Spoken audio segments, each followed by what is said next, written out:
சித்தர் பூமி. ஜோதிடத்தின் பரிணாம வளர்ச்சி ஏஎல்பி ஜோதிடம். இதை படிங்க, உங்க வாழ்க்கை உங்க கையில. அனைவருக்கும் வணக்கம். நான் சாந்தகுமார், ஏஎல்பி அஸ்ட்ராலஜர், சென்னையிலேருந்து.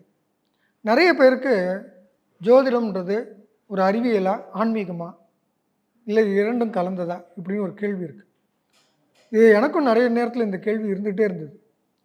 எனக்கு என்ன புரிதல் இருக்குதோ அதை நான் பகிர்ந்துக்கிறேன்.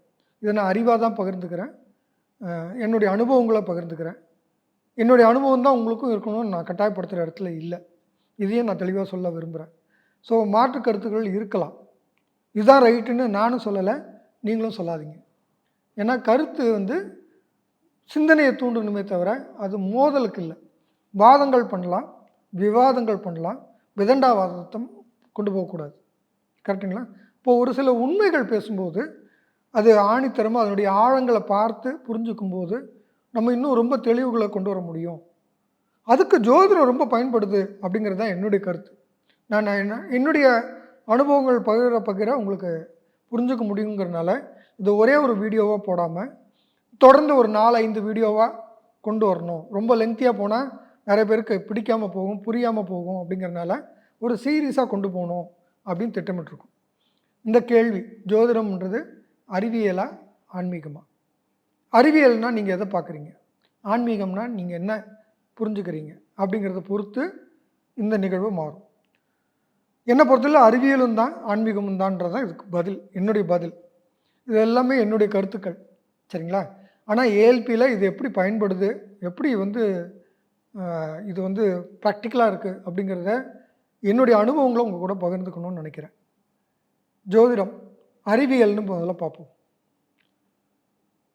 சூரியனை மையமாக கொண்டது தான் இயக்கம் அப்படிங்கிறதும், உள்வட்ட கிரகம், வெளிவட்ட கிரகம், இந்த கிரக அமைப்புகளை அடையாளப்படுத்துறது ஜாதக கட்டத்தில் வக்ரகதி அப்படிங்கிறதன் மூலமாக காட்டும்போது, கிரகம் முன்னாடி போகுது பின்னாடி போகுது அப்படின்லாம் காட்டுறது உண்மையிலே கிரகங்கள் முன்னாடியும் போகல பின்னாடியும் போகல அறிவியல் ரீதியாக.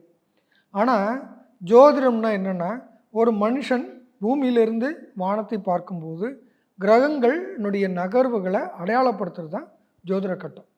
அப்படி இருக்கும்போது பூமியினுடைய பாதையிலிருந்து வெளிவட்ட பாதையில் இருக்கிற கிரகங்கள் ஒரே ஸ்பீடில் அதனுடைய ஸ்பீடில் போயிட்டுருக்கு. ஆனால் நான் போயிட்டுருக்கும்போது எனக்கு பின்னாடி நோக்கி பயணிக்கிற மாதிரியும் கொஞ்ச நேரம் கழித்து அது முன்னோக்கி பயணிக்கிற மாதிரியும் தெரியுது. அப்படிங்கிறத அடையாளப்படுத்தணுன்னா அதுக்கு எவ்வளோ அறிவியல் இருந்திருக்கணும்னு புரிஞ்சுக்குவோம். அப்போது அந்த தெளிவு இருந்ததுனால தான் உள்வட்ட கிரகம், வெளிவட்ட கிரகம், இதனுடைய வக்ரகதிகள் இதெல்லாமே தெளிவாக அடையாளப்படுத்தப்பட்டிருக்கு ஜோதிடத்தில். அப்படின்னா இது அறிவியலான்னா அறிவியல். சரி, அறிவியல்னா என்ன? இப்போது அப்துல் கலாம்கிட்ட கேட்குறாங்க, நீங்கள் சந்திரனுக்கு ராக்கெட் அனுப்புகிறீங்க, ஒரு ஏவுகணையை உருவாக்குறீங்க, இதெல்லாம் மனுஷனுக்கு என்ன நன்மை இருக்குதுன்னு கேட்குறாங்க. அப்போ அறிவியல் நன்மை பயக்கக்கூடியதாக இருக்க வேண்டாமான்னு ஒரு கேள்வி வருது. அந்த கேள்வி அவரை ரொம்பவே தாக்கிடுச்சுன்னு அவர் பதிவு பண்ணுறார். அக்னி சிறகுகள் அப்படிங்கிற புஸ்தகத்தில் இருக்கிற நிகழ்வை தான் நான் உங்கள் கூட ஷேர் பண்ணிக்கிறேன். அவர் என்ன சொல்கிறாரு, மனிதனுக்கு பயன்படும்படியாக இருக்கணும் அப்படிங்கிறத ஏற்றுக்கிறார். அதுக்கப்புறம் யோசிக்கிறாரு. அப்போது இன்னொரு நண்பர் அவர்கிட்ட கேட்குறார், இந்த கால் இல்லாத மனிதர்களுக்கு செயற்கை கால்கள் பொருத்தும்போது அது ரொம்ப வெயிட்டாக இருக்குது, இதுக்கு ஏதாவது ஒரு தீர்வு கொடுக்கக்கூடாதா? எத்தனை பேர் கால் இல்லாமல் அவஸ்தைப்படுறாங்க, ரொம்ப அந்த செயற்கை கால் மாட்டும்போது ஓவர் வெயிட்டாக இருக்குது, அந்த காலை தூக்கிக்கிட்டு நடக்கிறதே பெரிய போராட்டமாக இருக்குது. நான் பார்த்துருக்கேன், ரொம்ப வெயிட் இருக்கும், அந்த ஷூ மாதிரி இருக்கும், அதுவே வெயிட்டாக இருக்கும், போல்ட்டு நட்டெல்லாம் போட்டு டைட் பண்ணக்கூடிய ஒரு அமைப்பாக இருக்கும். அந்த காலை 2 கையால் தூக்கி தான் வச்சு நகர்த்தணும், அவ்வளோ வெயிட் இருக்கும். இப்போ இவங்க இதை கால் மாட்டினா என்ன, மாட்டாட்டா என்ன? இப்போ அது ப்ராக்டிக்கலாக அப்ளை பண்ணாத ஒரு அறிவியல் என்ன பிரயோஜனம் அப்படின்னு ஒரு கேள்வி. அப்போது அப்துல் கலாம் யோசிக்கிறாரு, நம்ம சந்திரனுக்கு அனுப்புறதுக்கு ராக்கெட்டை பயன்படுத்துகிறோம், அதில் நிறைய வெயிட்டு குறைக்கிறதுக்கான பல அலாய்ஸ், அதாவது 2 தனிமங்களை ஒன்றா சேர்க்கும்போது, 2 உலோகங்களை ஒன்றா சேர்க்கும்போது அது ஒரு அலாய்ன்னு சொல்லுவாங்க. அந்த மாதிரி அலாய் நிறைய க்ரியேட் பண்ணியிருக்கோமே, அந்த மாதிரி ஒரு அலுமினியம் அலாய் ஒன்று ஏன் இதுக்கு பயன்படுத்தக்கூடாதுன்னு சொல்லி உறுதியாகவும் இருக்கணும், லைட்டாகவும் இருக்கணும் அப்படிங்கிற ஒரு நிகழ்வு கொண்டு செயற்கை காலை இலவசமாகவே தயாரிக்கக்கூடிய ஒரு தன்மையை உருவாக்கி தர்றார். இப்போ அறிவியல்னால் வாழ்க்கைக்கு பயன்படுத்தும்படியாக இருக்கணும் அப்படிங்கிறதுல யாருக்கும் மாற்று கருத்து இருக்க முடியாதுன்னு நான் நம்புகிறேன். உங்களுக்கு கூட இருக்க முடியாது. கரெக்டாக? அப்போது ஜோதிடம் எங்கே இருக்குதுன்னா, இது எனக்கு அறிவியலான்னா ஆமாம் அறிவியல். ஏன்னா என் வாழ்க்கையில் என்ன நடக்குது, எப்போ நான் நிதானமாக இருக்கணும் அப்படின்னு என்னுடைய உணர்வு சார்ந்த விஷயங்களில் என்னை வழி நடத்துறதுக்கு ஜோதிடம் உதவுதுன்னா 100க்கு 100 உதவுது. அப்படிங்கிறனால இதை அறிவியலாக நான் எடுத்துக்கிறேன். அவங்கவுங்க பார்வை. சயின்ஸ் அப்படின்னு எடுத்துக்கிட்டாலே அஸ்யூம்னு சொல்லுவாங்க. நிறைய அசம்ஷன்ஸ் எடுத்துக்கிட்டு தான் ஒரு ஆய்வை செய்ய முடியும். அந்த மாதிரி இங்கே நிறைய அசம்ஷன்ஸ் இருக்குது. அது என்ன அடிப்படையில் எடுத்துக்கிட்டீங்கன்னு கேள்வி கேட்டால் அதுக்கு பதில் அறிவியலில் கூட இருக்காது. அந்த மாதிரி தான் இங்கே ஜோதிடத்துலேயும் ஒரு சில அசம்ஷன்ஸ். ஆனால் அதை அசம்ஷன் பண்ணி வரும்போது அதை ப்ராக்டிக்கலாக ஒத்து வந்தால் அதை ஏற்றுக்கிட்டு தான் ஆகணும். ரிசல்ட்ஸ் தான் முக்கியம். கரெக்டுங்களா? அந்த மாதிரி ரிசல்ட் கொண்டு வரக்கூடியது எதுவாக இருந்தாலும் அதை அறிவியலாக ஏற்றுக்கணும். அப்படி தான் நம்ம அறிவியல்னு ஒன்று இருந்தது இங்கே. அதெல்லாம் நான் ஏற்றுக்க மாட்டேன் அப்படின்னு சொல்லி ரிஜெக்ட் பண்ணதுனாலேயே நம்ம பாரம்பரியமாக இருந்த பல நன்மைகளை நம்ம இழந்திருக்கோம். இதை எல்லாருமே ஏற்றுக்குவீங்க. இங்கே உணவே மருந்தாக இருந்திருக்கு, அதெல்லாம் நீக்கிட்டோம். அது அறிவியல் இல்லை, இது அறிவியல் இல்லைன்னு சொல்லி எல்லாமே மூட நம்பிக்கைன்னு ஒதுக்கிட்டோம். நம்ம எல்லாத்தையுமே மூட நம்பிக்கையை ஏற்றுக்கணும்னு நான் சொல்கிற இடத்துல நானும் இல்லை, அதை அறிவியலாக நானும் பார்க்கல. ஆனால் நிரூபிக்கப்பட்ட உண்மைகளாக இருக்கும் பட்சத்தில் அதுக்கு ரிசல்ட்ஸ் இருக்குன்னு போது அதை ஏற்றுக்க தான் செய்யணும். அறிவியலில் கூட பல மூலிகைகளினுடைய நன்மைகளை ஏற்றுக்கிறதும் ரிஜெக்ட் பண்ணுறதும் பண்ணுது. பல மூலிகைகளை இது எதனால் இந்த ரிசல்ட் தருதுன்னு நிரூபிக்க முடியல. ஆனால் இந்த மூலிகைகளை எடுத்துக்கும் போது இந்த உடல் மாற்றங்கள் நடக்குதுன்றதை அறிவியல் ஒத்துக்க தான் செய்யுது. அந்த மாதிரி அறிவியலில் பதில்கள் தெரியாட்டாலும் அந்த ரிசல்ட்டின் அடிப்படையில் ஏற்றுக்கிற பக்குவம் அறிவியல்கிட்ட இருக்குது. ஆனால் நமக்கு அறிவியல்னால் என்னென்னு புரிஞ்சுக்காமலே அறிவியலிருந்து ஆய்வு செய்கிறேன்னு சொல்லிக்கிட்டு நமக்கு என்ன தெரியுமோ அதை வச்சு ஆய்வு செஞ்சுட்டு இது அறிவியல் இல்லைன்னு ரிஜெக்ட் பண்ணக்கூடாது. இதுதான் என்னுடைய பார்வை. சரிங்களா? நான் திரும்ப சொல்கிறேன், என்னுடைய பார்வைன்னு. சரி, அறிவியலிருந்து இன்னொரு கோணமாக பார்க்கலாம். பாரம்பரியத்தில் அஷ்டவர்க்கம்னு ஒரு கணக்கு இருக்குது. நீங்கள் பரல் கணக்குன்னு சொல்லுவாங்க. அந்த கணக்கு தனி மனுஷனாக போடணுன்னாலே ஒரு ஜாதகத்தை எடுத்து போடுறதுக்கு குறைஞ்சது ஒரு 4-5 மணி நேரம் தேவைப்படுது. நான் போட்டிருக்கேன், அதனால தான் சொல்கிறேன். இதில் எனக்கு பெரிய புரிதல் கிடச்சிது. ஜோதிடம் படிக்கிறதே பல நேரத்தில் பரிகாரம் சொல்கிறதுக்கு காரணம் அதுதான். நான் ரொம்ப மனம் உளைச்சலில் இருந்த நேரம், அந்த நேரத்தில் தான் இந்த ஜோதிடம் படித்தேன். நான் சொல்கிறது 25 வயசில். என்னுடைய வாழ்க்கையில் விரக்தியான மனநிலை இருக்கும்போது தான் ஜோதிடத்தை படித்தேன் நான். அந்த நேரத்தில் எனக்கு புரிதல், இந்த குறிப்பாக இந்த பரல் கணக்கு. நான் மேக்ஸ் கொஞ்சம் ரொம்ப ஆர்வம் எனக்கு. நான் பேசிக்காக ஒரு மெக்கானிக்கல் இன்ஜினியர், கணக்கு நல்லா வருங்கிறனால இப்போ கணக்குக்குள்ளார என்ன இருக்குது, கணக்கு முறையில் இது எப்படி பார்க்குறாங்க அப்படின்னு பார்க்க ஆரம்பித்தேன். அப்படி பார்த்தபோது அந்த பரல் கணக்கு இந்தந்த கிரகம் இந்தந்த இடத்துக்கு தான் நின்ற இடத்துலேருந்து இந்தந்த வீடுகளுக்கு இந்த கணக்கு கொடுக்கும் அப்படின்னு சொல்லி ஒரு கணக்கு இருக்குது.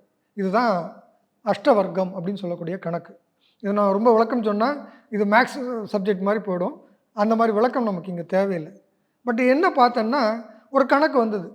10ஆம் இடத்தை விட 11ஆம் இடம் அதிகமாக இருக்கணும், 11ஆம் இடத்தை விட 12ஆம் இடம் கம்மியாக இருக்கணும், 12ஆம் இடத்தை விட இந்த 11ஆம் இடத்தை விட 1ஆம் இடம் வந்து அதிக பரல் இருந்தால் அவன் வாழ்க்கையில் நல்லா வருவான் இப்படின்னு அந்த கணக்கு சொல்லுது.